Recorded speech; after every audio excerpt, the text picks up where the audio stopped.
Well, hello everyone. In this presentation, I have decided to cover about pediatric tachycardias because I found that on a superficial basis, we all consider that most of these tachycardias can be easily differentiated into sinus and supraventricular. But all supraventricular tachycardias are not the same, so they are different, and there are subtypes. So that thought fascinated me, so I decided to go with this one. So I've tried to cover basically in these points a little bit of the Pulse approach, a basic just for residents, a quick revision, a clinical approach based. Uh, we can also try to diagnose on a based on the clinical settings. Then mechanisms of tachycardia and a little bit more detail about narrow complex tachycardias. So first of all, we should know when to call it a tachycardia because it's extremely common. So the age-based ranges we should all be very uh, familiar with, and most of the even residents get familiar with these age-based ranges very quickly. So baseline heart rate decreases and reaches the adult range by around 16 years. Let's move on. So tachy with pulse. This is one algorithm from the pulse that we can take advantage of to for a brief setting or brief background of what we are going to discuss later. So first of all, for initial assessment, whenever you have a tachycardia, you must evaluate the child overall. What is the overall status? Whether airways, patent hemodynamics are okay, whether the child needs oxygen. Of course, you need a cardiac monitor to evaluate the rhythm properly, and for further delineation, you need a 12-lead ECG. So next step always is evaluating rhythm based on the 12-lead ECG monitor. Some signs, some features are typical of sinus tachycardia, like P waves are normal in configuration, so they are present and upright in leads 2, 3, and AVF. That is a typical of P waves, and each P wave is followed by a QRS interval. A variable RR interval. There can be respiratory variation and other variations also. And infant rate usually is less than 220, and in slightly older children less than 180. But that's not a hard and fast very good method of uh, pointing out whether it's sinus or SVT. So we have to go with the ECG based approach. Again, if you have a cardiopulmonary compromise and there is signs of shock, altered mental status, or hypotension, both these, whether present or not, we have to ultimately evaluate the QRS duration. Narrow complex, earlier it was the demarcation duration was 0.08 second in the earlier pulse algorithms, now it's 0.09 second, and QRS duration is a little bit narrower naturally in younger children, and in up to by the time you grow up to the adult age, the normal range of QRS increases. So if it is a narrow complex, which means that the QRS interval is narrow, less than 0.09 second, you remember the two smallest squares are 0.04. So if it's just around 2 seconds, you can say it's narrow. Two small squares, that's narrow. So features of probable SVT are absent P waves or abnormal P waves. So P waves are either not visible or they are of abnormal morphology. RR interval is usually fixed, and rate usually is higher than the sinus tachycardia. And there can be history of abrupt rate change because these are due to the re-entry circuits. So they are sometimes they start automatically and they're sometimes terminated automatically. There might be a history of abrupt rate changes. Features: if it's a wide complex arrhythmia, then usually it's ventricular, but there are some exceptions to this. We will look into that. For managing those, for managing a probable SVT, the typical management, if you have an IV access present, is giving adenosine. So adenosine will cause a block at the AV node. So that usually terminates the rapid re-entry circus that is going on for that is perpetuating the SVT. if you don't have a cardiopulmonary compromise, what difference it doesn't make is that you can try vagal maneuvers. If you have time, you can try vagal maneuvers in probable SVT. For ventricular tachycardia is a very dangerous rhythm. For that, you need immediate synchronized cardioversion. If there is a pulse, if there is no pulse, VT without pulse, then you manage it as like a arrest algorithm. You can give a DC shock in that if it's not responding. So here vagal maneuvers are basically used for some other reasons also, but they can be used for termination of SVT. What happens is that patient should ideally be supine, and you create a pressure in the intrathoracic cavity. You can ask the patient if the patient can blow against a closed glottis for around 15 seconds. So this will be actually possible only in older children. So this will stimulate the baroreceptors in the aortic arch, and then they increase the parasympathetic tone, which blocks the AV node. So this is usually effective in 20 to 50% patients, but that is I believe that is mostly from the adult population. Direct massage to the carotid sinus can also achieve the same result, but that can cause an exacerbation or risk of carotid artery atherosclerosis. Usually it's not recommended. A facial contact with cold water, that is another mechanism. These are all the vagal maneuvers. Is also one thing that can cause bradycardia and termination of SVT. So it activates the diving reflex. Okay. So synchronized cardioversion, just very briefly, the doses is 0.5 to 1 joule per kg. Here it is this dose is less than in DC shock. In DC shock, you start with 2 joules per kg. In synchronized, you give a little bit lower, 0.5 to 1 joule. If it is not effective, we can go up to 2 joules per kg. And adenosine, how it is given, that's very important. It is to be given by a rapid bolus, 0.1 mg per kg first dose, then second dose you can go up to 0.2 mg per kg. And it has to be given by a rapid bolus because it should reach the heart before it's metabolized because of its very short half-life. That's what I told earlier. The QRS duration average is less in 0 to 1 month. As the age increases, the average natural range of the QRS, what is considered normal, it's slightly more. So this is the clinical based approach. Suppose you have a fever and signs of cardiac disease, then most probable this setting is of a myocarditis or a pericarditis or acute rheumatic fever also. If you have fever and there is no sign of cardiac disease, and suppose you have features of mucositis, conjunctivitis or lymphadenopathy, Kawasaki disease is one possibility. Or if it is not there, then you could have hyperthyroidism, or you could have some other non-specific infection or inflammation which can cause tachycardia. If there is suppose no fever but there is suspected ingestion, then could be some toxidrome. Or if there is if there is no ingestion but there is history of vomiting, diarrhea, that points towards the etiology as a hypovolemic shock state. So that dehydration, hypoglycemia, other causes, suppose a surgical abdomen like appendicitis, intussusception, that can cause tachycardia. Suppose you have cardiac disease, signs of cardiac disease. If there is none of these are present, there is no fever, you still can have myocarditis. If you have significant pallor, then anemia is another very common cause. And if ECG is does not show sinus rhythm, then here comes the arrhythmias, whether it's narrow complex, wide complex, what type. Based on the ECG, we go ahead and try to find out the reason.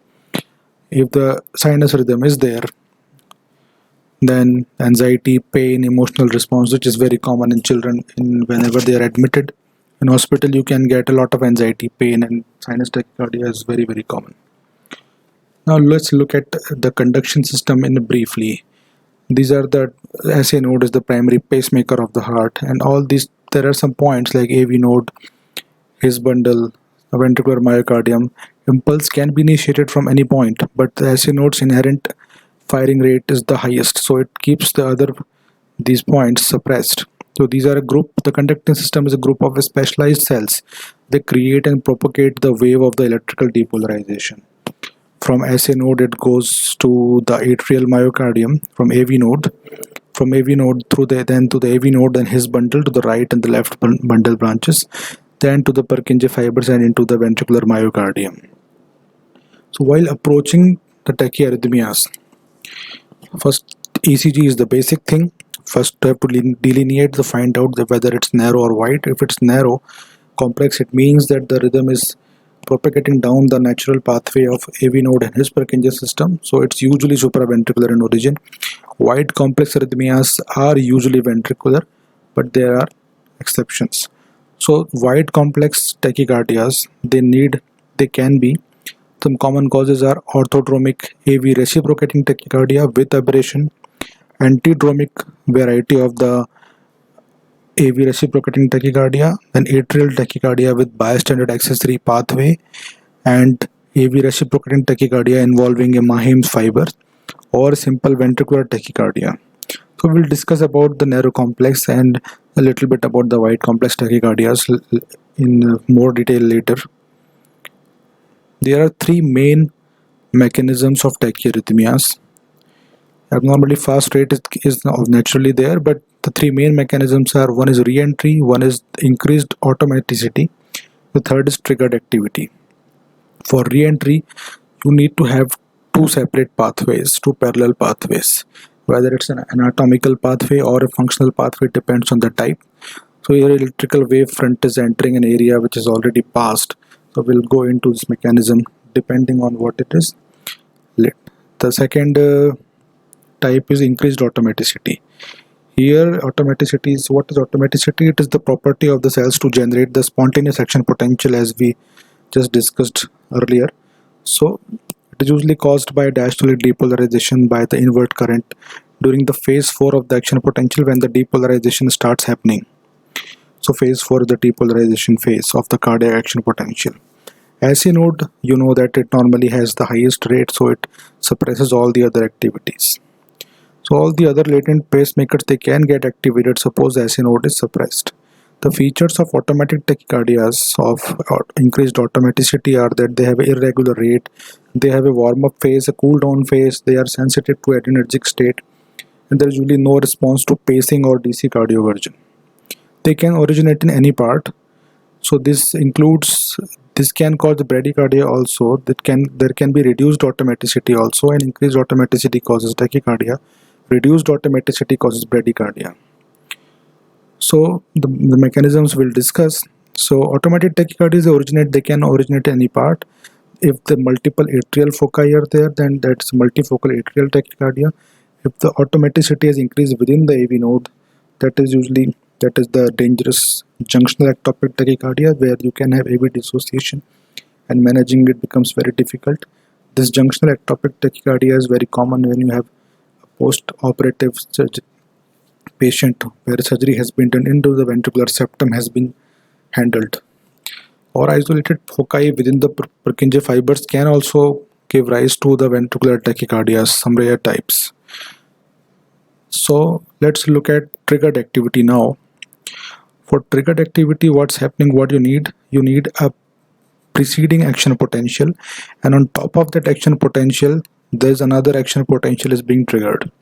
So this is the normal phases of cardiac action potential. So phase O is depolarization, phase 2 is when there are calcium and potassium influx and outflux, then rapid repolarization, phase 3, and by phase 4 again you get resting potential starts. This phase here is the refractory period. So triggered activity is used to describe impulse initiation in cardiac fibers where you are getting after depolarization or repolarization. What is after depolarization? There are oscillations in membrane potential during the upstroke of an action potential. On top of the earlier upstroke, you are getting one more upstroke. So this is the depolarization and repolarization. Here in this figure you see early depolarization. Here two early depolarizations have occurred during this phase of rapid repolarization, which is naturally. So this second the second depolarization has triggered an action potential. That's called the early depolarization. On late depolarization during the phase 4, there have been two late depolarizations seen, and this one has been able to trigger another action potential.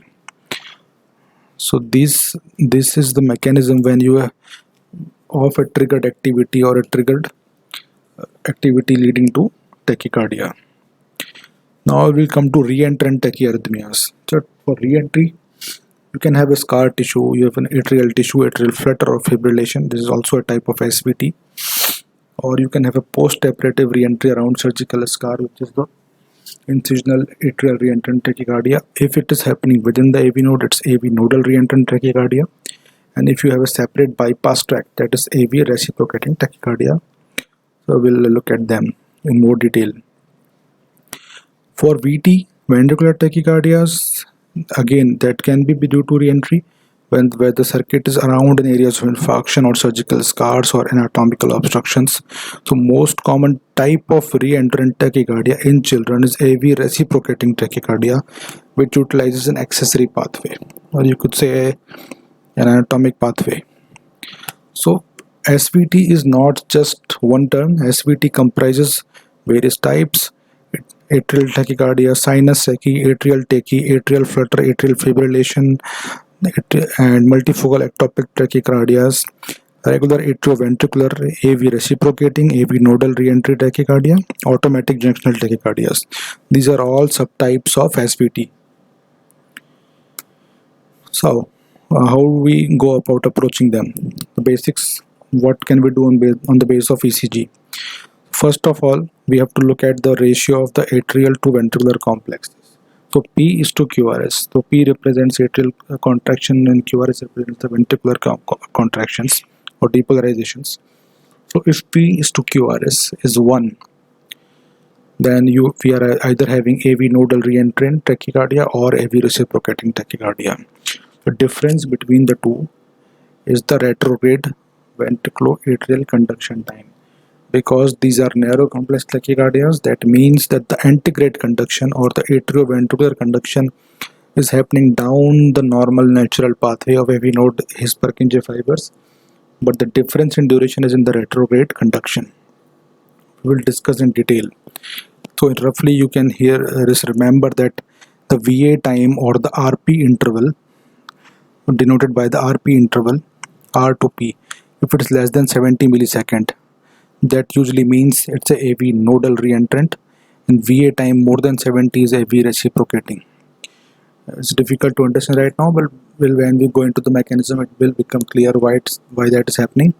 For sinus tachy, the P wave frontal axis should be normal. So it's 2, 3 and AVF in general, upright P waves. That means, and inverted in the AVR, that means that, and followed by a QRS.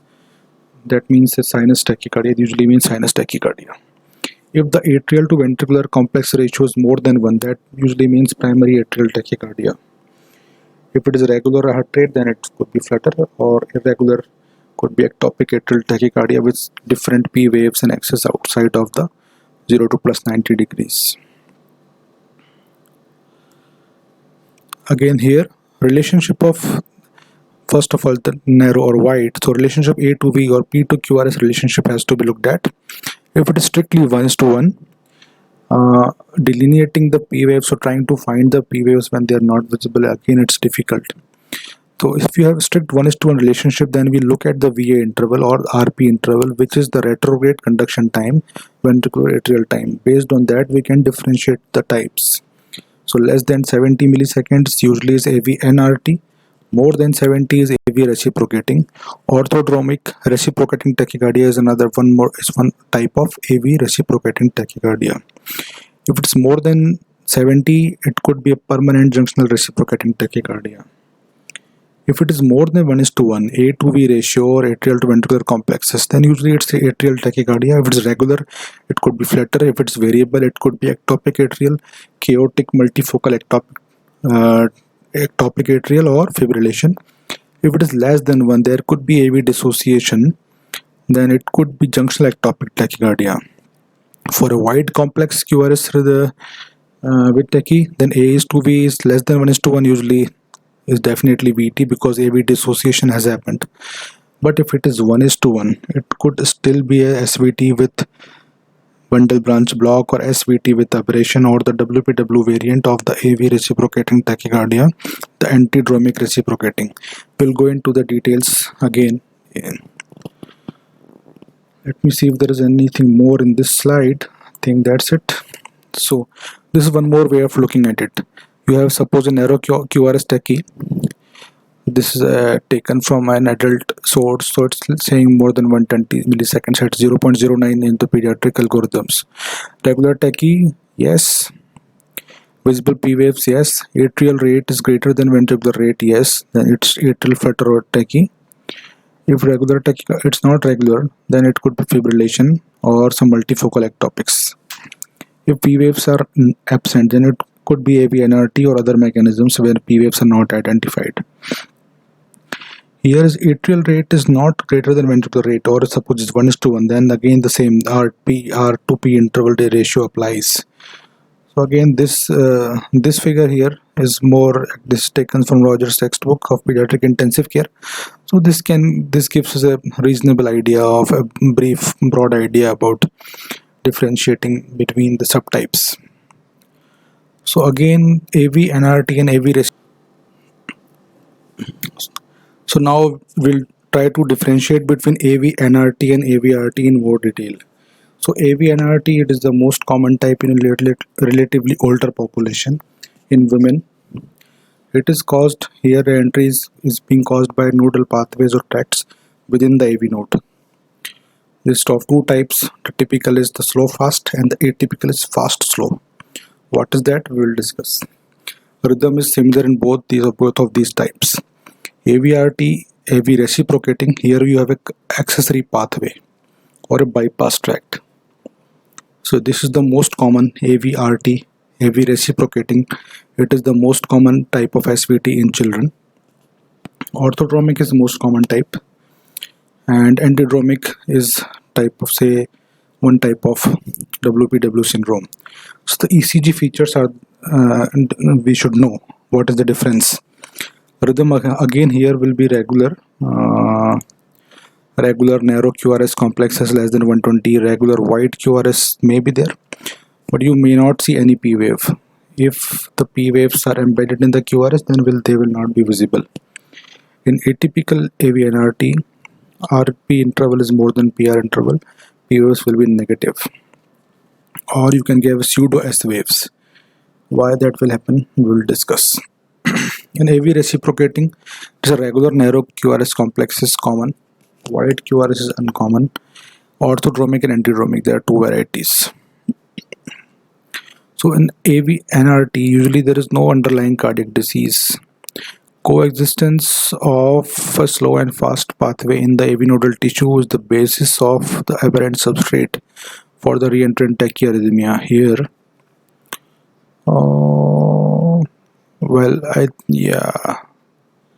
okay. For AV reciprocating, typically age group is younger. It is caused by an accessory pathway. Is combined with WPW syndrome. Diagnosis not to be missed.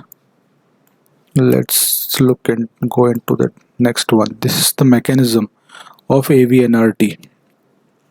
Here, everything is happening around the AV node. Here you have a sinus rhythm, QRST, and here the P wave is gone. What's happening is that the premature atrial impulse has entered the slow pathway, but it is being blocked at the fast pathway.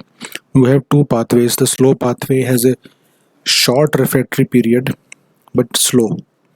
The fast pathway has a long refractory period, but the conduction is very fast.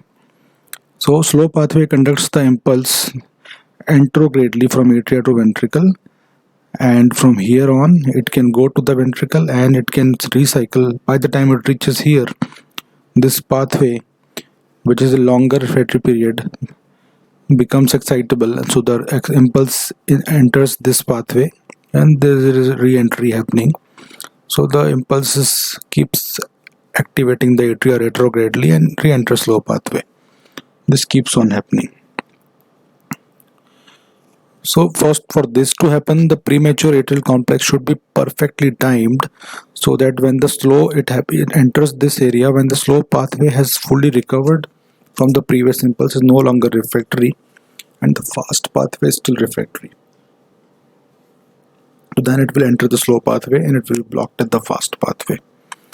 When it reaches the exit, so it will be It can exit through the bundle of his to the ventricles, or it can re-enter to activate the atria retrogradely. Because of this very fast ventriculoatrial conduction, this P wave is almost synchronized with the QRS.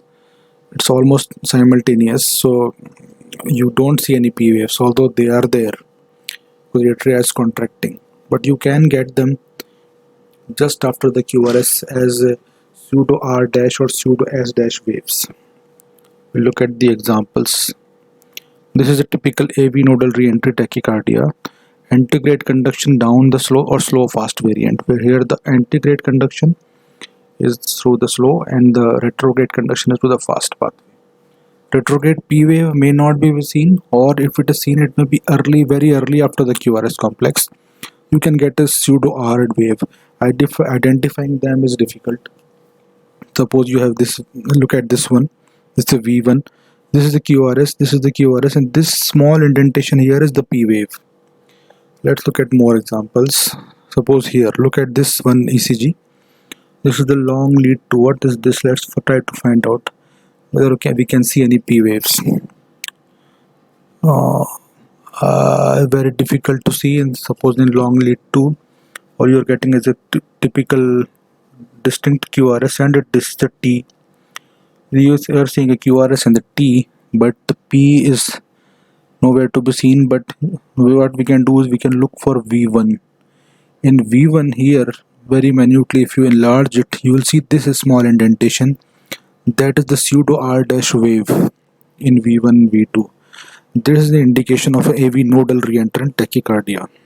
Here there is no visible P wave, but you can get pseudo S wave also if it is happening just in the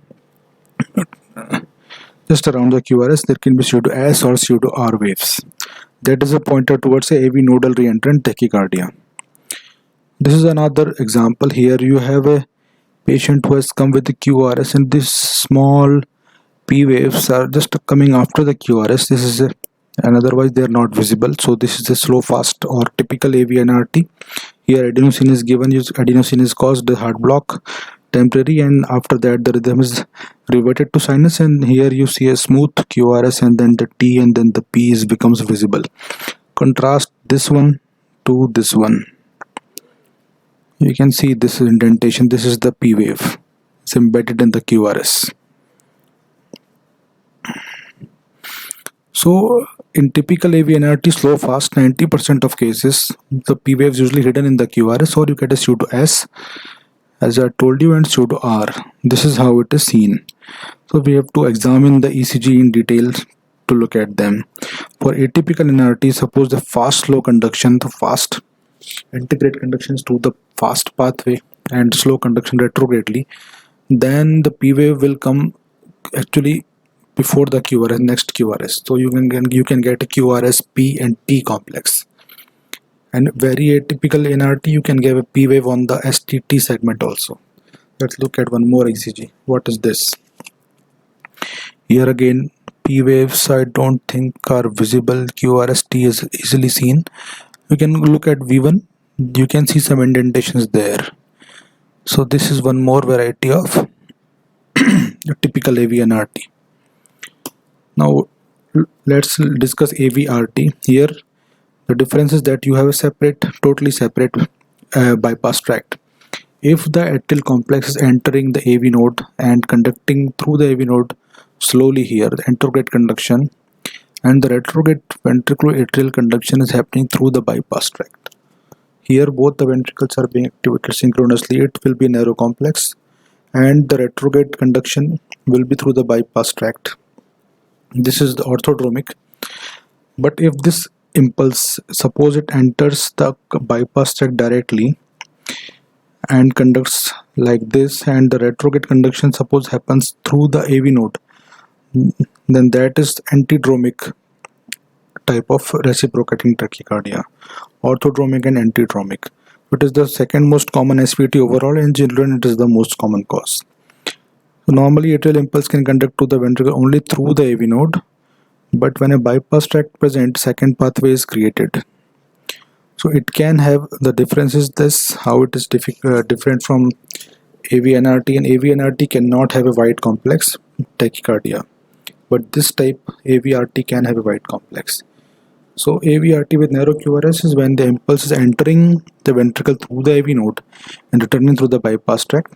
It will be narrow, orthodromic, as I already told you, and with wide QRS, suppose it's entering the ventricle directly through the bypass tract and returning towards through the AV, this pathway, and that's antidromic. This becomes like a WPW syndrome. Let's look at this one. His QRS complex is narrow because the ventricles are being activated through the AV node. It is orthodromic AVRT. However, if the ventricles are the impulse is activating the ventricles directly, so QRS complexes will become wide because they are being activated directly through the bypass tract. There is no synchronization, and the retrograde conduction is through the slow pathway or through the AV node. So in orthodromic ART, QRS complexes are narrow, ventricles are activated normally. Antidromic QRSs are wide. So SVT with bundle branch block or SVT with antidromic AVRT, it could still be SVT because it's originating above the ventricles, but you can get a wide complex rhythm. So this was all about the mechanisms of AVRT and AVNRT. I hope to cover some other varieties like ectopic atrials, JET in detail, heart blocks, a little bit of the basic of the action potential in detail, antiarrhythmics, and for particular arrhythmias, and a little bit more. Thank you, and I hope you all find this useful. Thank you.